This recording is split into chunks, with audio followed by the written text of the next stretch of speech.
الحمد لله رب العالمين وأشهد أن لا إله إلا الله وحده لا شريك له وأشهد أن محمدا عبده ورسوله صلى الله عليه وعلى آله وصحبه ومن تبع هداهم بإحسان إلى يوم الدين أما بعد.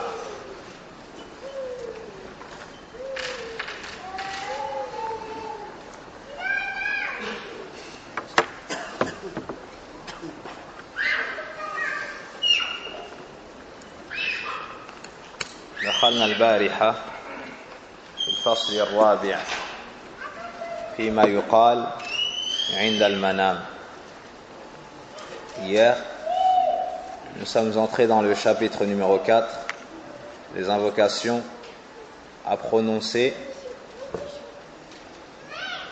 avant de dormir. On a vu la première dua, hadith de Hudhayfa radiyallahu anhu, rapporté par l'imam al-Bukhari. Bismika Allahumma amut wa ahya. Puis dans le hadith de Aïcha radiyallahu anha, lorsque le prophète sallallahu alayhi wa sallam s'apprêta à dormir, il joignait ses deux mains postillonnées à l'intérieur et récitait par la suite Suratul Ikhlas, Al-Falaq et Al-Nas. Puis il essuyait ce qu'il pouvait attendre de son corps en commençant par la tête et le visage, puis la partie avant de son corps. Et il faisait en tout cela 3 fois. Donc il récitait une première fois Surat Qul Huwallahu Ahad, puis Qul A'udhu bi Rabbil Falaq, puis Qul A'udhu bi Rabbin Nas. Ensuite il essuyait, il passait ses mains sur sa tête et son visage. Puis il refaisait cela une deuxième fois. Naam. Il ne récitait pas 3 fois Qul Huwallahu Ahad, Qul A'udhu bi Rabbil Falaq, Qul A'udhu bi Rabbin Nas, puis il passait ses mains.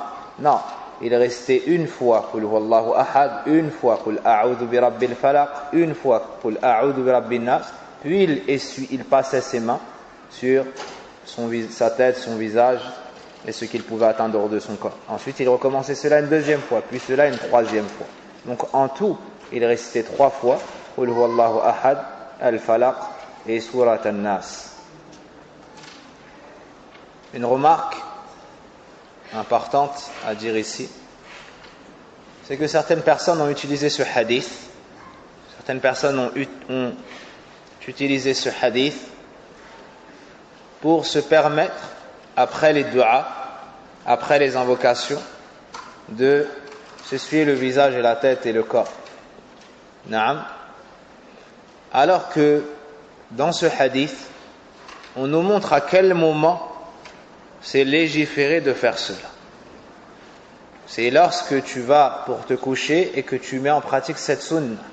Tu récites Al-Ikhlas, Al-Falaq, Al-Nas, et avant cela tu as postillonné dans tes mains et tu passes tes mains sur ton visage, ta tête et le reste de ce que tu peux atteindre de ton corps. À ce moment-là, précisément. Par contre, ceux qui font des invocations, ceux qui invoquent Allah Azza wa Jal à d'autres moments, ils n'ont pas à postillonner dans leurs mains, puis s'essuyer le visage, la tête et le corps. Ceci est une erreur. Nous faisons comme faisait le prophète sallallahu alayhi wa sallam. Et pour la plupart de ceux qui font cela, ils font cela par ignorance et suivi aveugle. Pour la plupart de ceux qui font cela, ils font cela par ignorance et suivi aveugle. Ils ont vu des gens s'essuyer le visage et la tête après avoir fait des du'as, alors ils ont fait pareil. Ou depuis petit, ils ont vu des gens faire cela, alors ils ont fait pareil. Al-Muslim, le musulman, ne suit pas aveuglément. Ne suit pas aveuglément. Lorsqu'il veut se rapprocher d'Allah tabaraka wa ta'ala, il apprend comment a fait le prophète sallallahu alayhi wa sallam, son exemple, son bien-aimé, son messager et prophète, puis il fait la même chose. Fahada tanbih.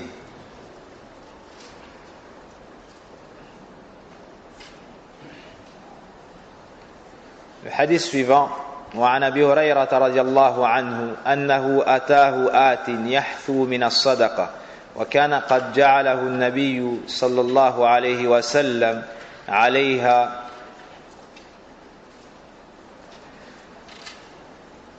ليلة بعد ليلة فلما كان في الليلة الثالثة قال لأرفعنك إلى رسول الله صلى الله عليه وسلم قال دعني أعلمك كلمات ينفعك الله بهن وكانوا أحرص شيء على الخير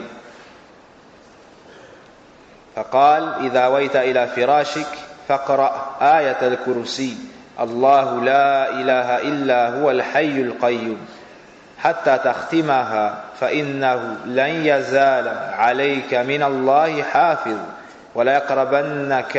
ولا يقربك شيطان حتى تصبح فقال صدقك وهو كذوب ذاك الشيطان خرجه البخاري أي تعليقا.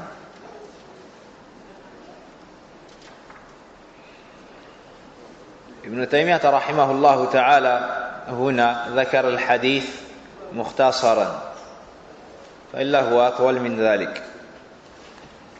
Donc selon Abu Huraira radiyallahu anhu, une personne lui est venue,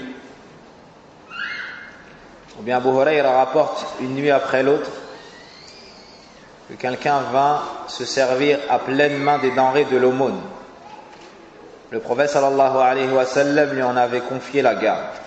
La troisième nuit, Abu Huraira dit: je vais assurément t'emmener chez le messager d'Allah sallallahu alayhi wa sallam. L'homme répliqua: laisse-moi et je t'enseignerai des paroles qu'Allah te rendra profitables. Les compagnons accordaient une attention toute particulière à la bonne action. L'homme continua: lorsque tu te mets au lit et récites le verset du Kursi, Allahu la ilaha illa huwa al-hayyul qayyum, jusqu'à ce que tu le finisses. Tu ne cesseras alors de bénéficier d'une protection de la part d'Allah et aucun démon ne t'approchera jusqu'au matin. Le prophète sallallahu alayhi wa sallam confia alors: il t'a dit vrai, bien qu'il soit un fief menteur. C'était un démon. Ici, l'auteur, rahimahullah ta'ala, a cité ce hadith de manière résumée. Donc, comme on comprend du hadith, Abu Huraira avait la garde des denrées de l'aumône, afin que personne ne puisse se servir. Il nous dit que durant la nuit, une personne lui est venue et a volé de l'aumône de sadaqa, a volé de la sadaqa, des aumônes. Il nous dit yahthu min as-sadaqa, c'est-à-dire qu'il a fait ainsi, il a pris, a rempli ses mains de cela.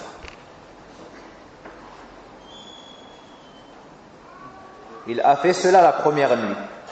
Abu Huraira radiyallahu anhu l'a attrapé. Il l'a attrapé et il lui a dit: je vais t'emmener au messager d'Allah sallallahu alayhi wa sallam. Alors cet homme lui a dit: laisse-moi, j'ai des enfants, j'ai une famille, et il lui a expliqué qu'il était pauvre. Alors Abu Huraira a eu pitié de lui, il l'a laissé partir. Puis Abu Huraira a raconté cela au prophète sallallahu alayhi wa sallam. Le prophète sallallahu alayhi wa sallam lui a dit: il reviendra. La seconde nuit, Abu Huraira était tout particulièrement sur ses gardes. Et de par la science qu'il avait de la véracité des propos du prophète sallallahu alayhi wa sallam. Et en effet, cette personne est revenue.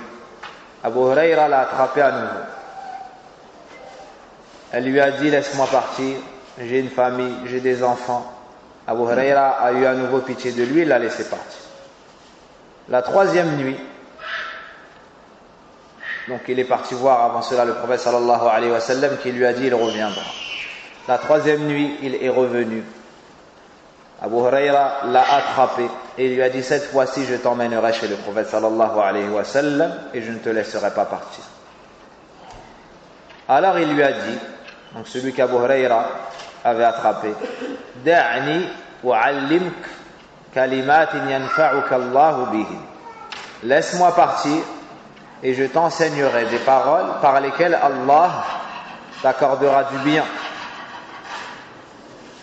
Wa kanu ahrasa shay'in 'ala al-khayr. As-sahaba avaient cette particularité d'avoir une grande motivation quant à la connaissance, pour obtenir la connaissance du bien et pour mettre en pratique le bien. Alors Abu Huraira a pris du recul pour écouter ce que cette personne avait à dire. Puis il lui a dit: Idha awayta ila firashik,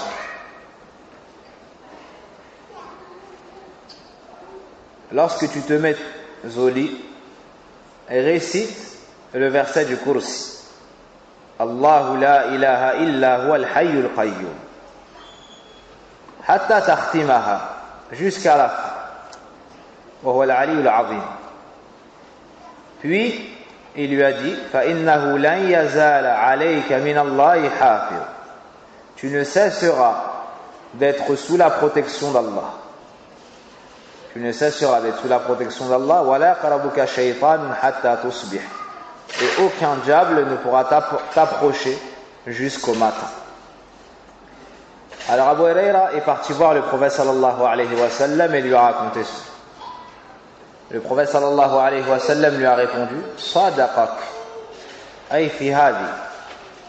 Le prophète sallam lui a dit: il t'a dit vrai, c'est-à-dire dans cela, dans cette information, il t'a dit vrai. Celui qui récite Ayatul Kursi avant de dormir sera sous la protection d'Allah et aucun shaitan ne pourra l'approcher jusqu'au matin. Puis le prophète sallallahu alayhi wa sallam a dit: Wa huwa kadhub ay kathirul kadhib min sifati al-mulazima lah al-kadhib. Puis le prophète sallallahu alayhi wa sallam lui a dit: bien qu'il soit un grand menteur. Quand quelqu'un ment, tu dis kadhib, kadhaba fulan, tu dis un tel a menti. S'il ment beaucoup, tu dis que c'est un kadhab. Naam. Et si c'est une partie intégrante de sa personne, naam, c'est son habitude, à ce moment-là, on dit de lui kadhoub. Ça a une grande intensité dans la mauvaise caractéristique ici. On dit également dajjal. Tous ces mots montrent que la personne ment beaucoup. On tire de ce hadith que parmi les invocations à dire avant de dormir, il y a la récitation de certains versets du Coran. La récitation de certains versets du Coran. Parmi ces versets, Ayatul Kursi. وهي أعظم آية في كتاب الله كما في حديث أبي بن كعب رضي الله عنه. Comme dans le hadith. Donc c'est le plus grand verset du Coran dans la considération, dans la valeur. Et tout le Coran est azim. C'est Ayatul Kursi. Donc avant de dormir, tu récites Ayatul Kursi. Ici, on voit que la meilleure chose qui préserve la personne dans Dhikrullah, c'est At-Tawhid. Car Ayatul Kursi a pris cette part d'entre les différents versets du Coran de par ce qui est cité. Et dans Ayatul Kursi, on nous cite Kalimatul Tawhid. في هذه الآية العظيمة ذكر الله سبحانه وتعالى حقه على العباد وأصدرها بكلمة التوحيد الله لا إله إلا هو ثم أتبعها بالبراهين الواضحة والحجج القاطعة على أنه وحده المستحق للعبادة. Dans ce verset, Allah tabaraka wa ta'ala nous cite qu'il n'y a point de divinité digne d'être adorée excepté lui. Et tout ce qui vient ensuite n'est que preuve pour ce qui a été cité au début. Tout ce qui est cité dans le verset entre dans les preuves qu'Allah est le seul à mériter entièrement l'adoration. Le fait qu'il soit Al-Hayy, le vivant, celui qui n'a pas été précédé par la mort et qui ne sera pas attrapé par la mort, celui qui n'a aucun défaut dans sa vie, na'am, c'est une preuve que Allah Azza wa Jalla est le seul à mériter l'adoration, car autre que lui est soit mort, donc ne mérite pas l'adoration, soit est vivant, mais a des manquements, ou bien on va dire des imperfections dans sa vie, et il est voué à la mort. Donc comment est-ce que tu pourrais adorer une chose qui était morte, lui qui est vivante, avec des déficiences, et qui sera rattrapé par la mort, pour être ensuite ressuscité? Donc le seul qui mérite l'adoration est Allah tabaraka wa ta'ala. Wa qul mithla dhalik bi baqiyati al-hujaj.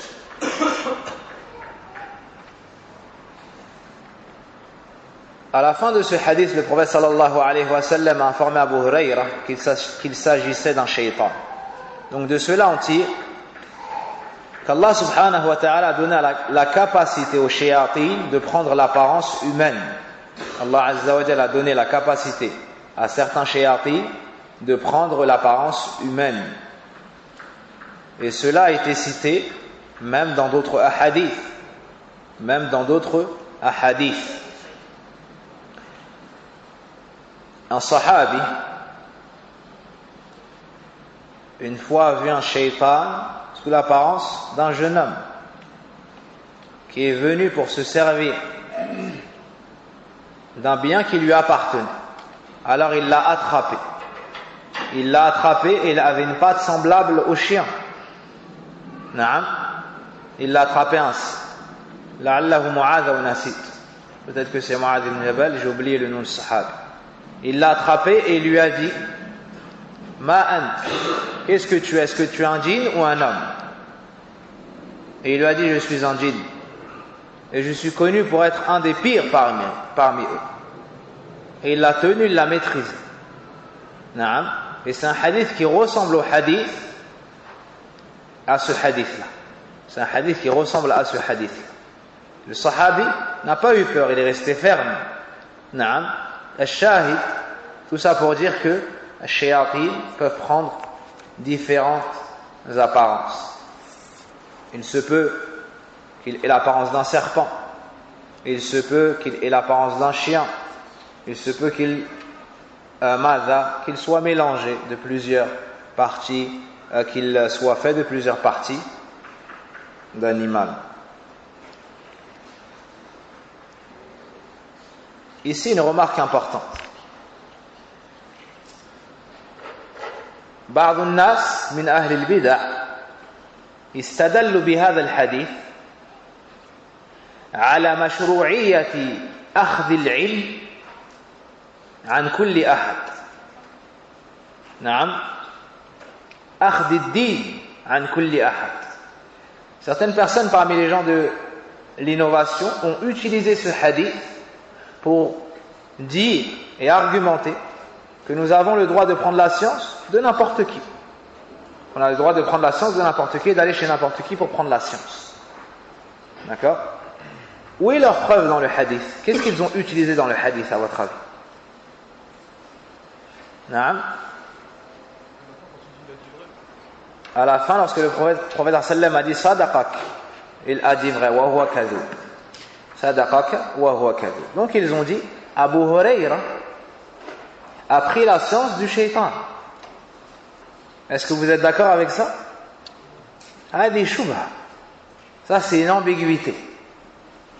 Hein?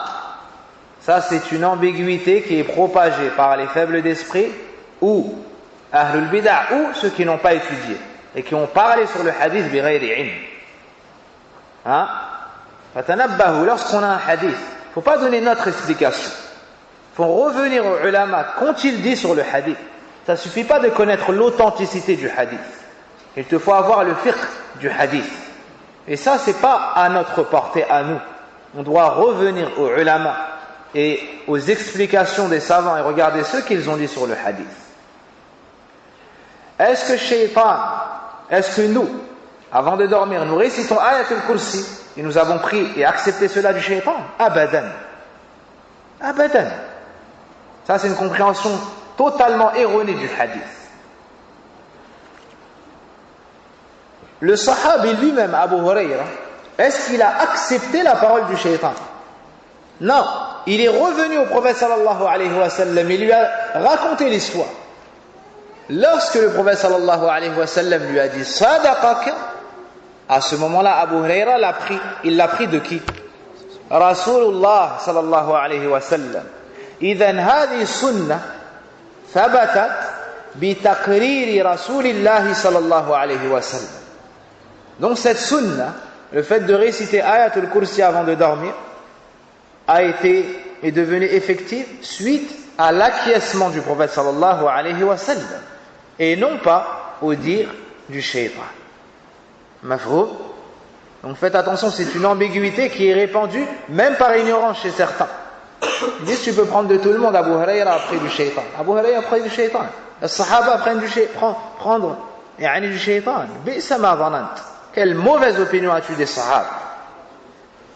Il se peut qu'un sahabi entende une parole d'un sahabi wa kulluhum udul bil ijma', ils sont tous des gens de la droiture sans aucune divergence. L'un d'entre eux entend un hadith et il va vérifier chez un autre sahabi. Alors que les sahaba ne peuvent tomber dans le... Ils ne peuvent mentir. Ils ne mentent pas. Radiyallahu anhum. Kulluhum udul. Kulluhum udul. Malgré cela, ils allaient voir parfois d'autres parmi les sahaba. Est-ce que tu as entendu cela du prophète sallallahu alayhi wa sallam? L'un d'entre eux voyage pour aller chercher un hadith ou pour vérifier un hadith. Et après cela, on va dire qu'ils ont pris du shaitan une parole. بئس ما ظنوا بأصحاب محمد صلى الله عليه وسلم. Donc dans cela, il y a une réfutation à ceux qui disent qu'on peut prendre la science de n'importe qui. La personne qui est malade, qui a une maladie du cœur et qui doit consulter un cardiologue, Naam, afan Allah wa iyyakum, est-ce qu'elle va voir n'importe quel cardiologue, le premier venu, elle lui confie son cœur? Non, elle va questionner à son sujet, elle va faire attention. Ça c'est pour la santé. Wa dinuna a'az min sihhatina. Et notre religion est bien plus bien plus de valeur que notre santé. La personne qui va acheter une voiture, elle vérifie, elle fait attention. Comment est-ce qu'elle ne ferait pas cela par la suite pour les choses de sa religion? Et lorsque les gens se sont mis à prendre de n'importe qui dans la science, voici la situation que l'on vit. Les gens parlent sans science et appellent à toutes sortes d'idéologies erronées. Certaines personnes suivent al-mu'attila, ceux qui ont renié les dons, les attributs d'Allah Azza wa Jal. Certaines personnes ont suivi as-Soufiyya. Certaines personnes ont suivi al-Ikhwan al-Muslimin. Certaines personnes ont suivi al-Khawarij. Certaines personnes ont suivi al-Murja. Et ainsi de suite. Pourquoi? Parce qu'ils parlent bighayri ilm, car ils suivent n'importe qui. Naam. Alors qu'il nous faut dans cette chose très importante, la religion, savoir de qui est-ce qu'on prend notre science. Savoir de qui est-ce que nous prenons notre science. Et ne pas prendre du premier venu.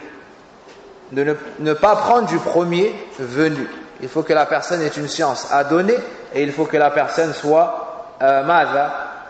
mustaqima ala sunnah.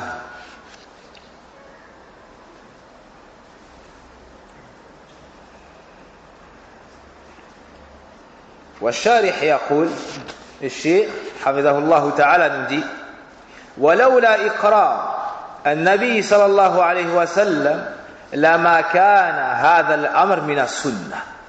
Le Cheikh a dit, الشارح, si le prophète sallallahu alayhi wa sallam ne nous avait pas informé de cela, de réciter Ayatul Kursi n'aurait pas fait partie de la sunna avant de dormir. Naam. Donc c'est suite aux propos du prophète sallallahu alayhi wa sallam que nous avons accepté cela. On voit ici le mérite de Ayatul Kursi et la grande bénédiction qu'il y a quant à l'éloignement et le repoussement des shayatines. Donc le dhikr, le rappel de manière générale, repousse les shayatines et les nuisances du serviteur. Et plus particulièrement le Coran, et plus particulièrement le verset du Kursi. وفي قول النبي صلى الله عليه وسلم وهو كذوب فيه النهي عن التعامل مع الشياطين. Lorsque le prophète sallallahu alayhi wa sallam nous dit ici que c'est un grand menteur, les savants ont tiré de cela l'interdiction de travailler avec les shayatines. L'interdiction de faire quoi que ce soit avec les shayatines. Certaines personnes font ruqya et ensuite elles disent moi je vais faire le captage de djinn, je vais utiliser un shaytan et il va être à mon service parce que c'est un shaytan qui est gentil et il va faire ça, il va faire ça, il va faire ça. On n'a pas connu ça du prophète sallallahu alayhi wa sallam, ni des sahaba. Ces gens-là jouent avec la raison des autres.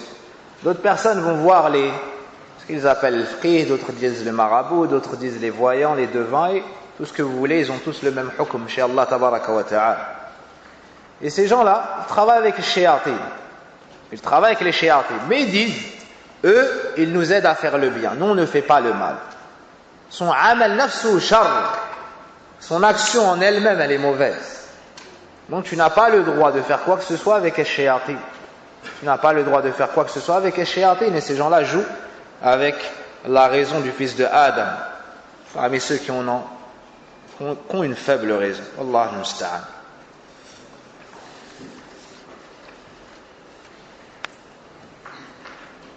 Donc avant de dormir, tu récites Ayatul Kursi. Le hadith suivant. وعن أبي مسعود الأنصاري رضي الله عنه عن النبي صلى الله عليه وسلم قال من قرأ الآيتين من آخر سورة البقرة في ليلة كفتاه متفق عليه. وقال علي رضي الله عنه ما كنت أرى أحدا يعقل ينام قبل أن يقرأ الآيات الثلاث من آخر سورة البقرة. رواه الدارمي وغيره بإسناد رجاله ثقات. Le hadith suivant, le hadith de Abu Mas'ud radiyallahu anhu. Il rapporte que le prophète sallallahu alayhi wa sallam a dit celui qui récite les 2 derniers versets de Surat al-Baqarah durant la nuit, il trouvera une protection suffisante.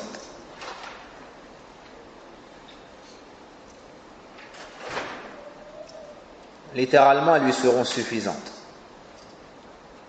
Elles lui seront suffisantes.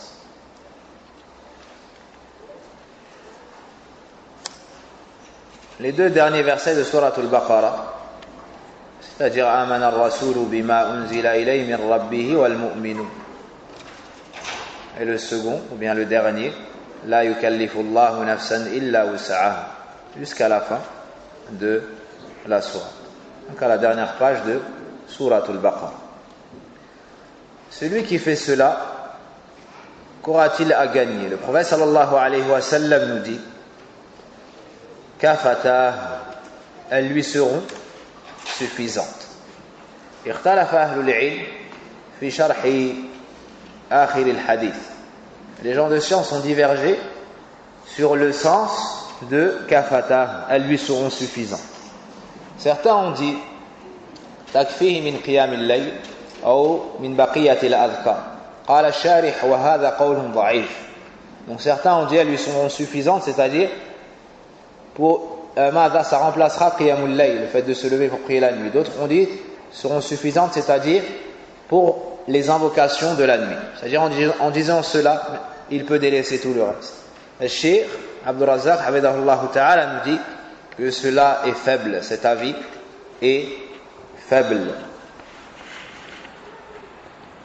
Puis il dit kafata ay min kulli shar wa darar wa adhiya. Naam, fa fiha hifz wa wiqaya min kulli li shar. Donc elles lui seront suffisantes de quoi ou contre quoi? Contre tout le mal et toute chose qui pourrait lui nuire. Il y a donc dans la récitation de ces 2 derniers versets une protection pour le serviteur. Suite à cela, Allah tabaraka wa ta'ala t'accorde sa protection toute la nuit. Donc on voit ici l'importance des deux derniers versets de Surat al-Baqarah.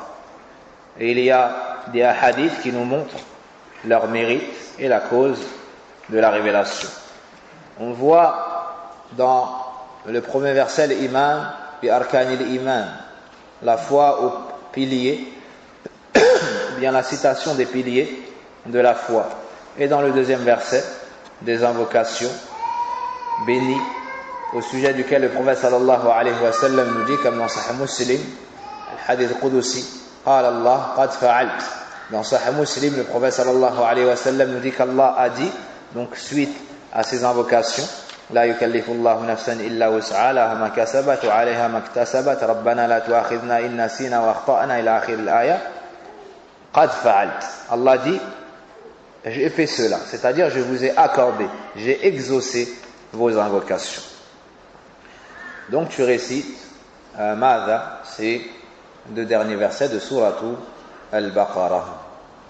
Le hadith suivant, ou plutôt le athar suivant, est le athar de Ali ibn Abi Talib radiallahu anhu.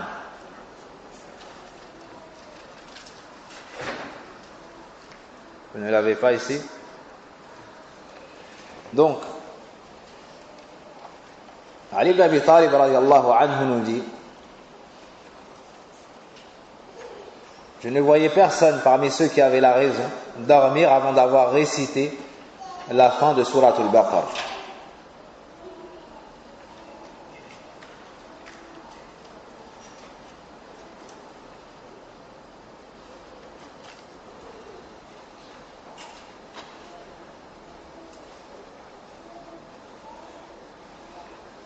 Il y a une faiblesse dans le hadith. Al-Albani nous dit qu'il est en dessous du degré de l'authenticité et qu'il a détaillé cela et que cela a été détaillé ailleurs, ou bien qu'il n'a pas le temps ici de s'étaler sur cela. Quoi qu'il en soit, le mérite de ces deux derniers versets ont été cités dans plusieurs hadiths. Le hadith suivant, عن أبي هريرة رضي الله عنه أن رسول الله صلى الله عليه وسلم قال: إذا قام أحدكم عن فراشه ثم رجع إليه فلينفضه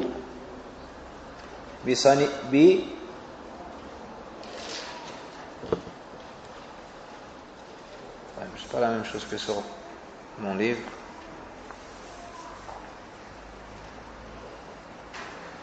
داخلة إزاره, ça c'est une riwaya صنيفته.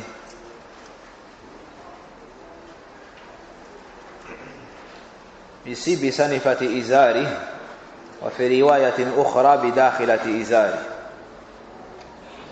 نعم 3 مرات, فإنه لا يدري ما خلفه عليه بعده. وإذا اضطجع فليقول باسمك ربي وضعت جنبي وبك ارفعه. فإن أمسكت نفسي فارحمها وإن أرسلتها فاحفظها بما تحفظ به عبادك الصالحين. متفق عليه.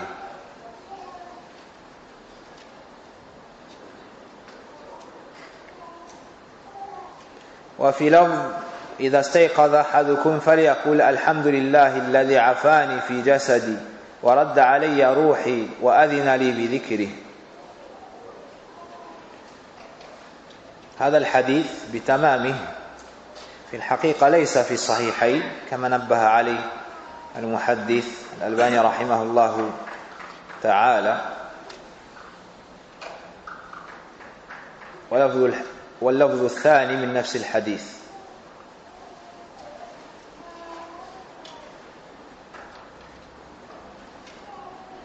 هذا السياق بتمام أخرجه الترمذي في سننه.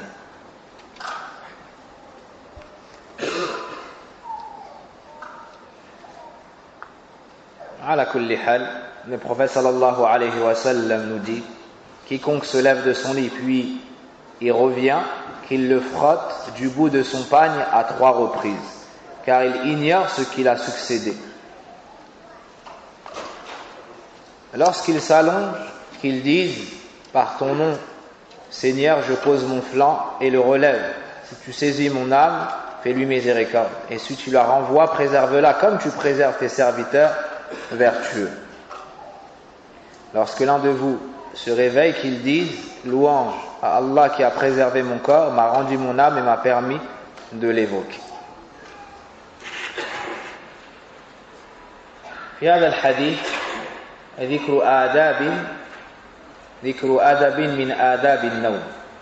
Dans ce hadith, on voit une des bienséances lors du coucher, un des comportements à avoir lorsqu'on se couche et ou lorsqu'on revient dans son lit. Ici, le prophète sallallahu alayhi wa sallam nous dit, lorsque l'un d'entre vous se lève de son lit, puis il revient, falyanfud, c'est-à-dire l'action de prendre quelque chose et de faire ce geste-là sur le lit. Tu es sur le lit, mais comme si tu voulais balayer ce qu'il y avait dessus. Naam.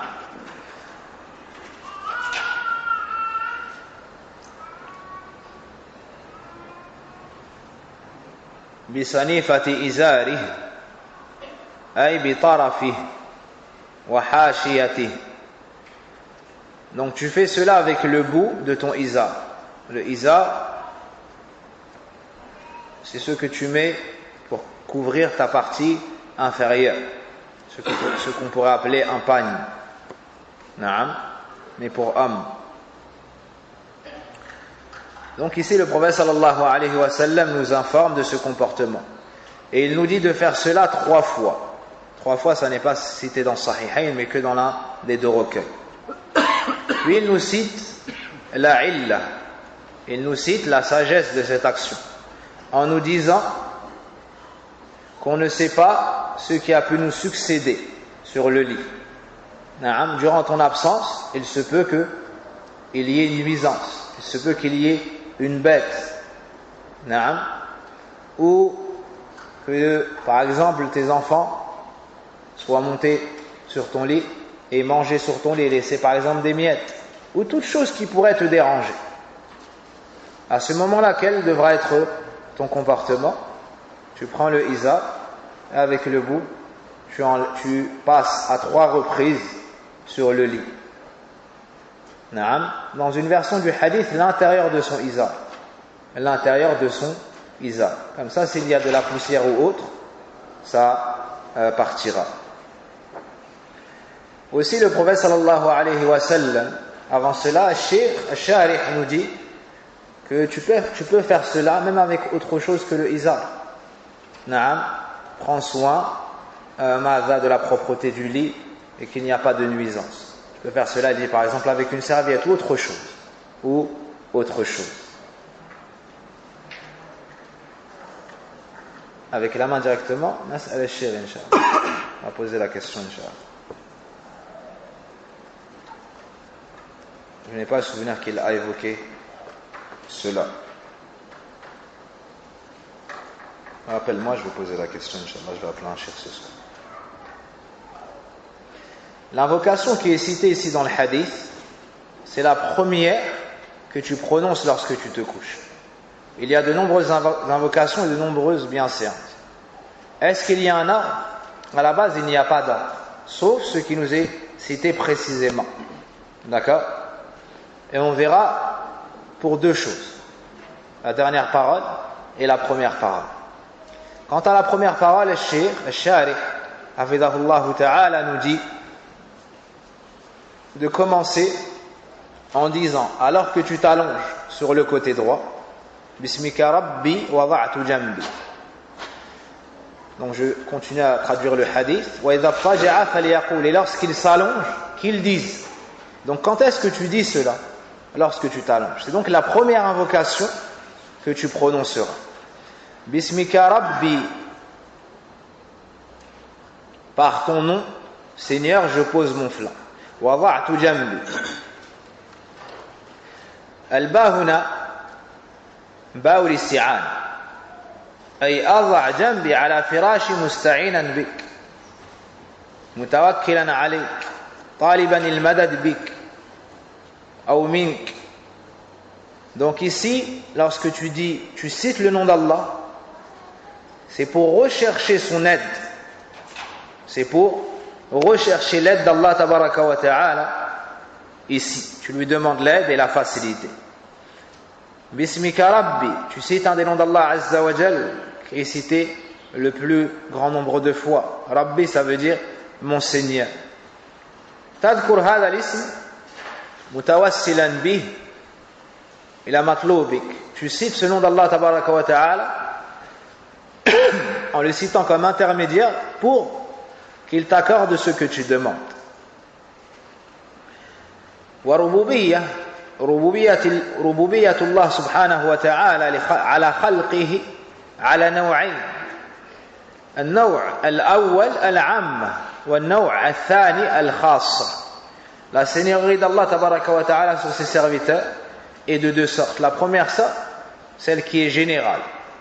Donc Allah tabaraka wa ta'ala a une seigneurie générale sur l'ensemble des serviteurs comme étant le seul créateur, le seul maître absolu, le seul créateur, le seul gérant, celui qui dirige toutes nos affaires, celui qui donne la vie, celui qui donne la mort. Ceci concerne toutes ces créatures. Ceci concerne l'ensemble des créatures. وربوبية خاصة هي لعباده المؤمنين بالهداية والتوفيق والسداد والدخول في الإسلام أي يربيهم على الخير يربيهم على الإيمان الصحيح وعلى الاستقامة ويحفظهم بحفظه. الربوبية الخاصة, c'est-à-dire qu'Allah Azza wa Jal éduque tout particulièrement certaines personnes parmi ses serviteurs.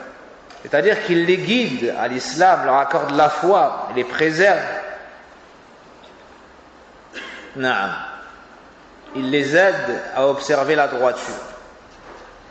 Wada'tu jambi, donc tu poses ton flanc et en même temps tu invoques Allah tabaraka wa ta'ala. Dans d'autres textes on verra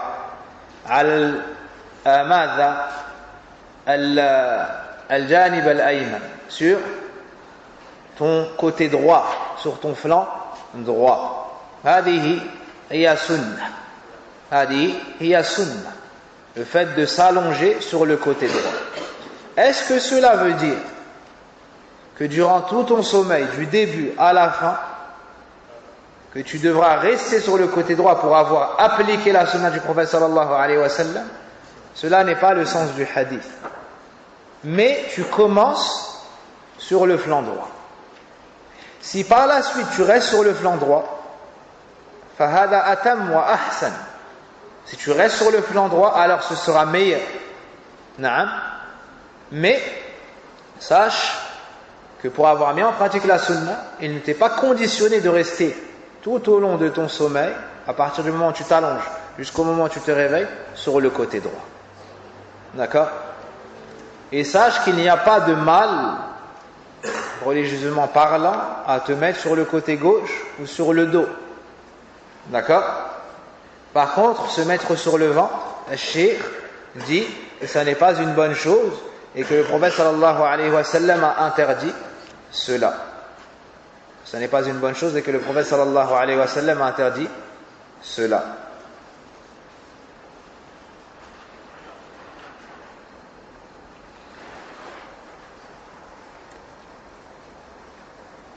La personne pourrait dire, moi j'ai l'habitude de dormir sur le côté gauche, j'ai l'habitude de me mettre sur le dos et ainsi de suite.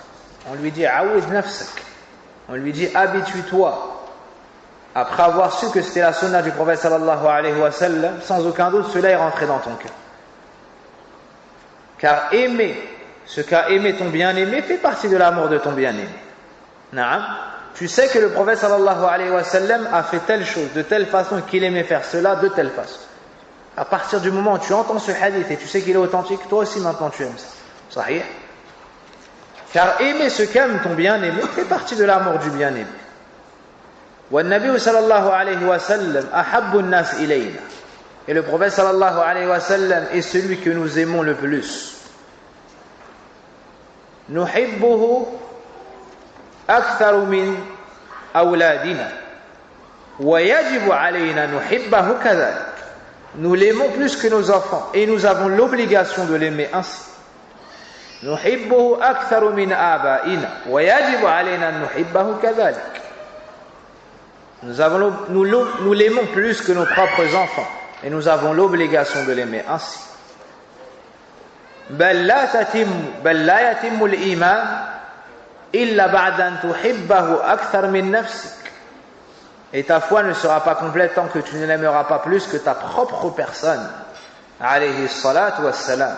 Et lorsque tu te rappelles la grande miséricorde qu'Allah a fait de lui pour les mondes, cet amour se développe et se multiplie. Lorsque tu sais que le meilleur des bienfaits dans lequel tu baignes au quotidien, de jour comme de nuit, l'islam, ne t'est parvenu que par sa cause. Naam. Lorsque tu sais qu'il a enduré, qu'il a patienté, qu'il a fait tout ce qui était possible pour propager l'islam et pour que cet islam te parvienne au jour d'aujourd'hui d'une manière pure, non altérée, comment est-ce que ton amour pour lui ne pourrait pas être élevé? Aussi, les gens sont aimés de par leur rang social, de par leur piété, de par même leur description physique, de par leur comportement. Le prophète sallallahu alayhi wa sallam avait la plus grande part dans tout cela. Le prophète sallallahu alayhi wa sallam, dans la lignée, kana ashrafun nas, c'était la personne la plus noble. Le prophète sallallahu alayhi wa sallam, dans le comportement, c'était celui qui a eu le meilleur comportement. Sallallahu alayhi wa sallam. Le prophète sallallahu alayhi wa sallam, dans sa description physique, avait de beaux traits. Il était fort, il n'était ni trop grand, il n'était pas petit. Donc toutes ces causes de l'amour sont réunies chez le prophète sallallahu alayhi wa sallam. Et aussi nous l'aimons car Allah nous a obligé cela et ça fait partie de ce qui incombe à chaque croyant.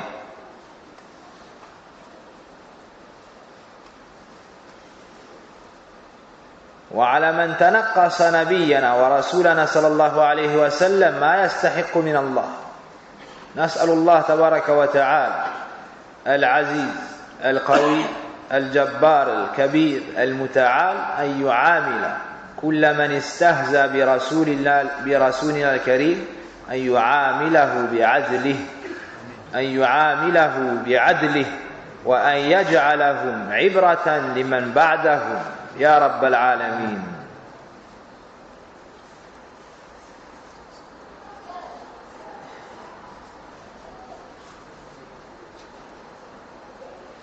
Donc tu t'allonges sur le flanc droit et tu invoques Allah tabaraka wa ta'ala en ces termes. Au moment où tu t'allonges, tu te dois de te rappeler le grand bienfait d'Allah sur ta personne, car il t'a accordé le repos, la tranquillité, de par le sommeil que tu t'apprêtes à goûter. Puis, tu dis « Wabika arfa'uhu » donc c'est par Allah que tu dors, mais aussi par Allah que tu te relèves. Al-amru kulluhu biyadillah. L'affaire tout entière est entre les mains d'Allah tabaraka wa ta'ala. Puis tu invoques Allah subhanahu wa ta'ala de par la science que tu as, que tu ne sors pas de l'une de ces deux situations. Fa in amsakta nafsi farhamha. Si tu saisis mon âme, fais-lui miséricorde. Wa in arsalta fahfazha bima tahfadu bihi ibadaka as-salihin.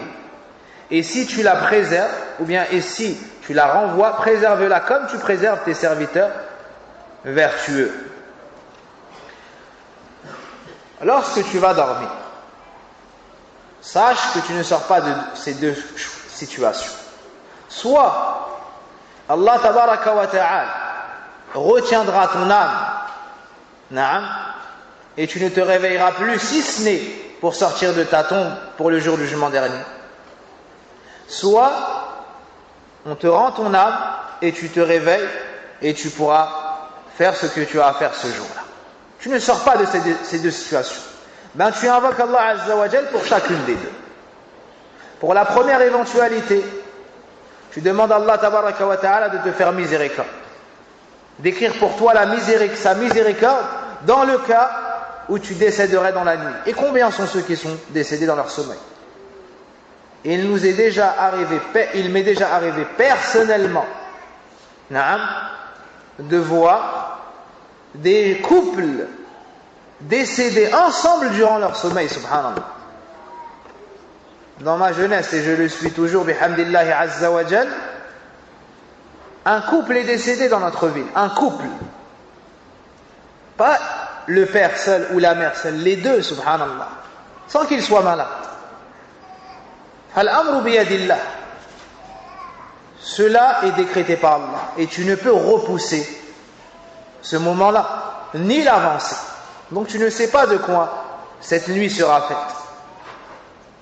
Naam, on a pour habitude de dire on ne sait pas de quoi demain sera fait, mais en vrai même la nuit que tu t'apprêtes à passer, tu ne sais pas de quoi elle sera faite. La deuxième éventualité, c'est qu'on te redonne ton âme et on te permette de vivre encore ce jour-là.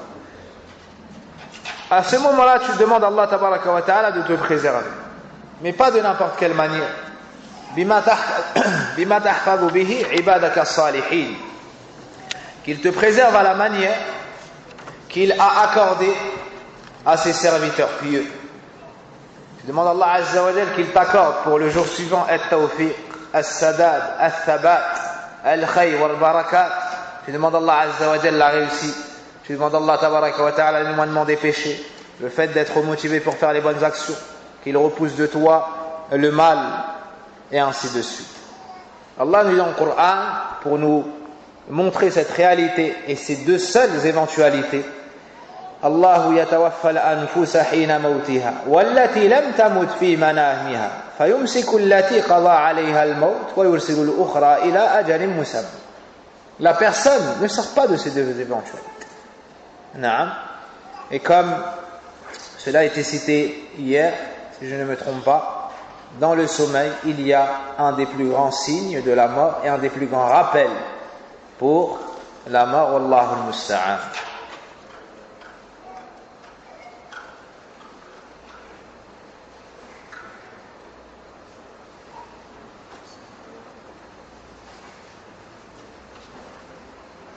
On s'arrête sur cela. On poursuivra, Inch'Allah ta'ala, la semaine prochaine, donc jeudi prochain. الدروس في الكلم الطيب لابن تيمية رحمه الله تعالى. Donc les cours sur les invocations seront désormais, comme nous le faisions, le jeudi soir. Le jeudi soir. Et à partir de la semaine prochaine, le mercredi et le vendredi, il y aura un cours sur fiqh al-tahara, sur tout ce qui a un rapport avec la purification, sur tout ce qui aura un rapport avec la purification, à partir de mercredi après le maghrib, incha'Allah ta'ala. Donc le mercredi et le vendredi, il y aura le cours sur al-tahara, et le jeudi, incha'Allah ta'ala, il y aura le cours sur les invocations. Une nasiha que j'adresse à mes chers frères bien-aimés et aux musulmans.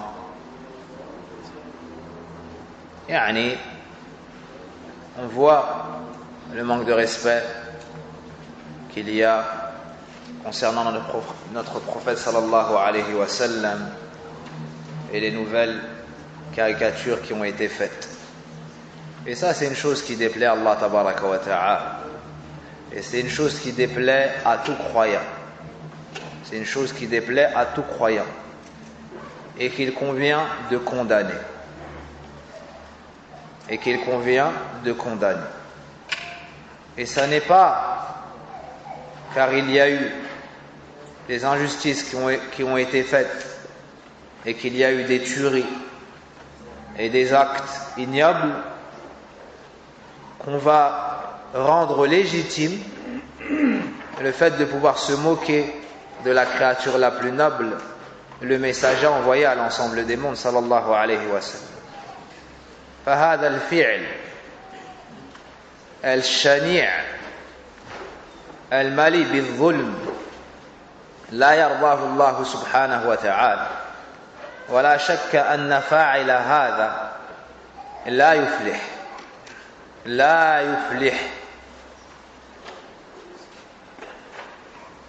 Et sans aucun doute, celui qui s'adonne à ce genre d'action s'est fait du mal à lui-même. Et il n'a aucunement touché le prophète sallallahu alayhi wa sallam dans cela. Et sans aucun doute, Allah tabaraka wa ta'ala préserve son message. Inna shani'aka huwa al-abtar. Alladhi yatanaqas an-nabi sallallahu alayhi wa sallam la khayra fi. Celui qui essaye de rabaisser le prophète sallallahu alayhi wa sallam wa anna lahu dhalik, le mal revient que sur sa personne. Le mal revient que sur sa propre personne. Et lorsqu'ils font leur caricature, et lorsqu'ils se moquent pour une raison ou une autre, pour un but ou un autre, en réalité, ils ne touchent pas le prophète sallallahu alayhi wa sallam. Car eux se moquent de Mahomet. Eux se moquent d'une personne qu'ils ont imaginée, de par leur faible connaissance de l'islam et de la vie du prophète sallallahu alayhi wa sallam. Mais notre prophète ne se nomme pas ainsi, il se nomme Muhammad sallallahu alayhi wa sallam. Aussi, certaines personnes tentent de nuire à l'islam et aux musulmans et de salir l'image de l'islam et des musulmans. Donc je dis bien certaines personnes, en utilisant l'actualité lorsqu'il y a un meurtre, lorsqu'il y a un mal, et ainsi de suite. Et on s'accorde tous pour dire que la tuerie qui a eu lieu est une injustice, est un mal et une chose qui ne fait... Mais on dit également que c'est une chose qui n'appartient pas à l'islam. Qui n'appartient pas à l'islam. Ce n'est pas parce qu'il y a dans l'islam, ou parmi les adeptes de la religion, donc parmi les musulmans, des gens qui s'égarent et qui font du mal, que cela remet en cause la pureté et la perfection de l'islam. Tout comme ceux qui parlent ainsi, dans leur rang, il y a des faibles d'esprit, qui ont des actes marginaux, mais on n'attribue pas cela à l'ensemble. De la même façon, la justice voudrait qu'on n'affilie pas ces actes commis par une personne marginalisée à l'islam, car l'islam est innocent de cela, condamne cela, et les versets du Coran et les hadiths de la Sunna et la vie du prophète sallallahu alayhi wa sallam en est le parfait témoin et argument, walillahi alhamd wal minna. Quant à nous, sachez que les malheurs que nous vivons ont pour cause nos péchés et notre éloignement devant la religion d'Allah tabaraka wa ta'ala et notre éloignement devant l'apprentissage de la science utile, notre éloignement devant la mise en pratique des actions pieuses. Et suite à cet éloignement, voici l'état que l'on vit. Voici que les gens se permettent d'insulter le prophète sallallahu alayhi wa sallam. Voici que les gens se permettent d'insulter les musulmans sans que rien ne leur soit dit. Wa inna lillahi wa inna ilayhi raji'un. Nashku da'fana ila rabbina tabaraka wa ta'ala. On se plaint qu'auprès de notre Seigneur devant la faiblesse que nous vivons. Mais on n'oublie pas de rechercher les causes et de se réformer. Allah nous dit dans le Coran: وَمَا أَصَابَكُم مِّن مُّصِيبَةٍ فَبِمَا كَسَبَتْ أَيْدِيكُمْ وَيَعْفُ عَنْ كَثِيرٍ. Il n'y a pas un mal qui vous touche il n'y a pas un malheur qui vous touche sans que la cause soit ce que vos mains ont avancé. Donc on doit se réformer en nous-mêmes, on doit apprendre, on doit mettre en pratique. Comment est-ce que tu viens et tu dis, moi, j'aime le prophète sallallahu alayhi wa sallam? Comment est-ce que tu viens et tu dis, moi, je secours le prophète sallallahu alayhi wa sallam, et tu ne connais pas le prophète sallallahu alayhi wa sallam? Et tu n'as pas étudié la biographie du prophète sallallahu alayhi wa sallam. Et tu ne mets pas en pratique les ordres du prophète sallallahu alayhi wa sallam. Et tu ne suis pas les suiveurs du prophète sallallahu alayhi wa sallam. Wahakada. Comment est-ce que tu peux prétendre l'aimer, tu ne le suis pas dans son chemin? Naam. Celui qui aime le prophète sallallahu alayhi wa sallam, la véracité de ses propos ne se feront pas savoir selon l'élévation de sa voix lorsqu'il dira cela. Ça n'est pas en criant qu'on va voir que tu es véridique, mais c'est en regardant tes actions, en regardant ton comportement, qu'on va voir que tu as été véridique au moment où tu as dit Ana uhibbu Rasulallah sallallahu alayhi wa sallam. Celui qui aime le messager d'Allah sallallahu alayhi wa sallam, il apprend qu'il était, il apprend à le connaître, il étudie sa vie, sa biographie. Celui qui aime le prophète sallallahu alayhi wa sallam, il adore Allah comme il nous l'a enseigné.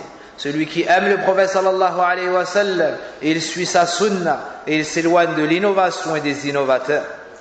Naam. Celui qui aime le prophète sallallahu alayhi wa sallam cherchera à lui ressembler dans son apparence, et ainsi de suite. Naam. Comment est-ce que tu peux dire que tu aimes le prophète sallallahu alayhi wa sallam alors que tu connais presque rien à son sujet? Après cela, tu veux défendre l'honneur du prophète sallallahu alayhi wa sallam lorsqu'on parle en mal de lui, ou lorsqu'on essaye de parler en mal de lui et de le rabaisser. Ça n'est pas comme ça que tu amèneras du bien à l'islam et aux musulmans, ni à ta propre personne. Bal bil ilmi nafi' wa bil amali salih wa bis sabri ala al-adha. C'est en apprenant la science utile, en patientant dans les assises de science, avec la mise en pratique des actions pieuses, Naam, avec l'endurance et la patience.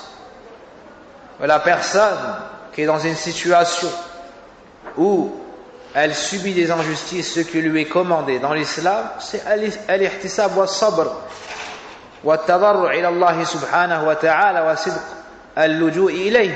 Ce qui lui est commandé à la personne qui est opprimée et qui a été affaiblie dans ce genre de situation, c'est d'invoquer Allah, de se diriger vers Allah sincèrement, avec sincérité, avec la véracité. Ce qui lui est demandé, c'est de revenir vers Allah tabaraka wa ta'ala, sincèrement. Ce qui lui est demandé, c'est d'étudier et de faire encore plus d'efforts. En temps de trouble, le prophète sallallahu alayhi wa sallam nous dit que d'adorer Allah tabaraka wa ta'ala, ça équivaut à légir vers lui. Donc en temps de trouble, ne te laisse pas emmener dans le mal, Naam, ne tombe pas dans la fitna, mais préoccupe-toi de ce pourquoi tu as été créé. Adore Allah Azza wa Jalla d'un culte sincère. Et ne suis pas ceux qui te diront qu'il y a plusieurs groupes sur la vérité et que chacun a le droit de penser ce qu'il veut. Non. Hada kalam batil. Ça c'est une parole fausse. Et même ceux qui l'acceptent, ne l'acceptent pas à leur encontre. Naam. Ceux qui disent que nous avons le droit d'insulter un tel et un tel, mais lorsque eux sont insultés, naam, ils n'acceptent pas cela.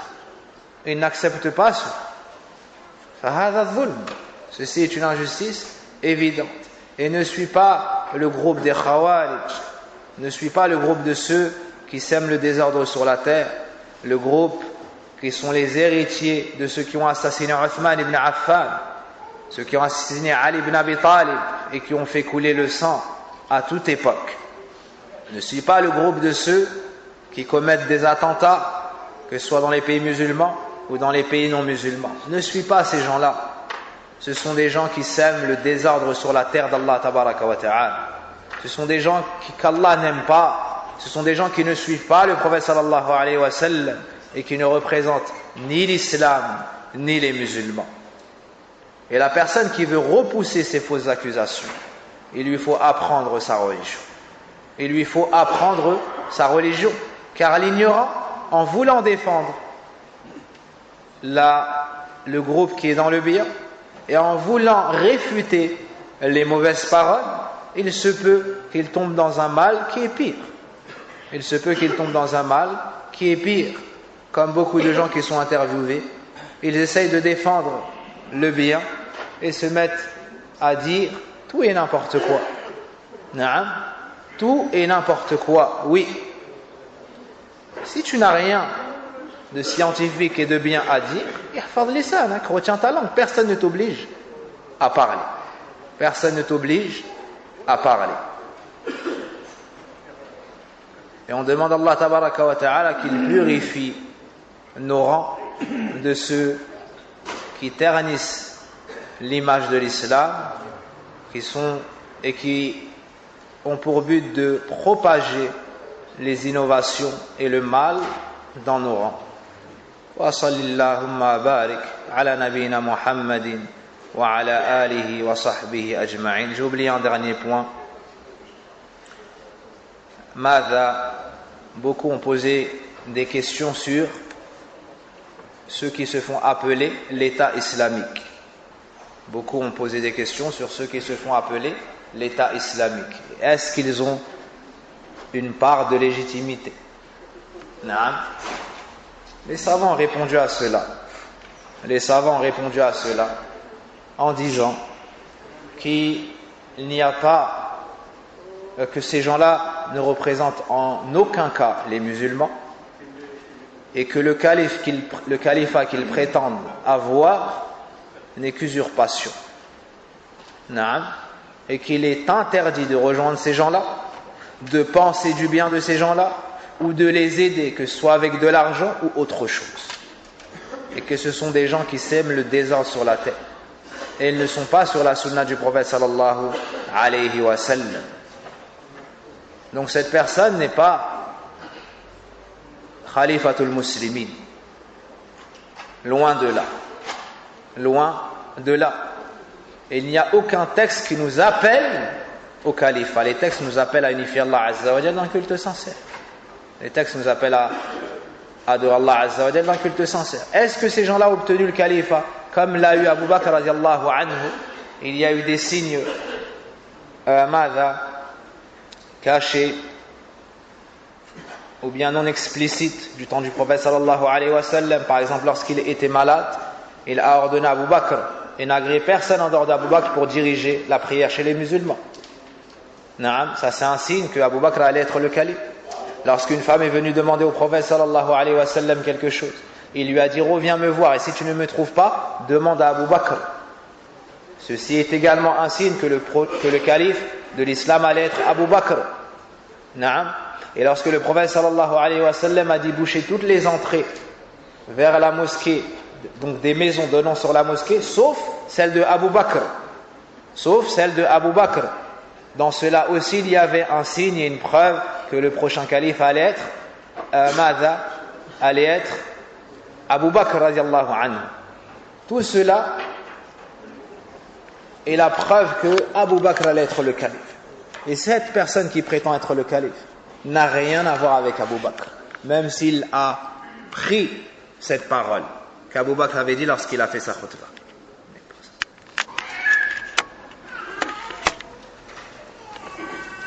La deuxième façon, on a vu dans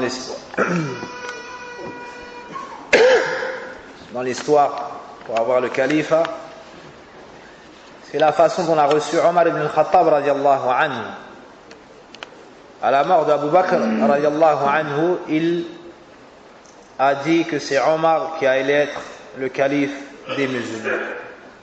Est-ce que cette personne qui prétend être le califat a reçu cela? Non. Cette personne n'a pas reçu cela. Et une ambiguïté qui a été propagée et qui a été réfutée bihamdillah par les savants de la sunna, et qu'ils disent qu'une des façons d'obtenir le califat, c'est bil ghalaba, c'est de prendre le pouvoir par la force. D'accord? C'est de prendre le pouvoir par la force. Donc si quelqu'un prend le pouvoir par la force, ça devient lui le calife.